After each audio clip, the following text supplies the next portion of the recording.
आज की हमारी कहानी है आधा सच आधा झूठ। ये कहानी है एक ऐसी माया नगरी की जहाँ के लोग सच और झूठ के बीच उलझन में फंसे रहते थे। माया नगरी में एक पुराना बाजार था जिसे लोग आधा सच आधा झूठ कहकर जानते थे। इस बाजार में हर रोज अनगिनत कहानियां बिकती थीं। एक बुजुर्ग व्यक्ति था जिसका नाम धर्मदास था। वो बाजार में अपनी कहानियों को बेचता था। उन कहानियों में से कुछ सच होती लेकिन बहुत सी झूठी भी थी।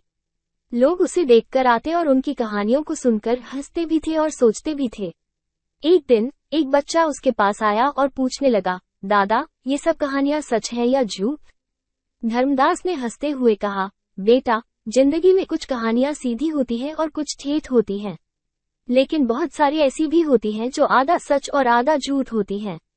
बच्चा इसे समझने की कोशिश करता है, लेकिन अभी वो इस बात को समझ नहीं पा रहा था। वो धर्मदास से कहता है, लेकिन दादा, आपको कैसे पता चलता है कि कौन सी कहानी सच है और कौन सी झूठ?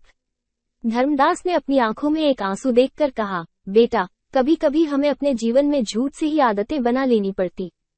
बच्चा ने गहराई से सुना और धर्मदास की बातों को समझने की कोशिश की। वो बाजार से निकलते समय सोचता है, जीवन एक मिश्रित सच और झूठ की कहानी है। हमें अपने दिल की सुननी और सही चीजों को पहचानने का प्रयास करना चाहिए। उसकी नजरों में अब वो मायानगरी और वहां के लोगों को एक नई दृष्टि से देखने और समझने की क्षमता आ गई थी। धीरे धीरे उसने जीवन की इस सीख को अपनाया और सच को झूठ से हमेशा अलग पहचानने का प्रयास किया।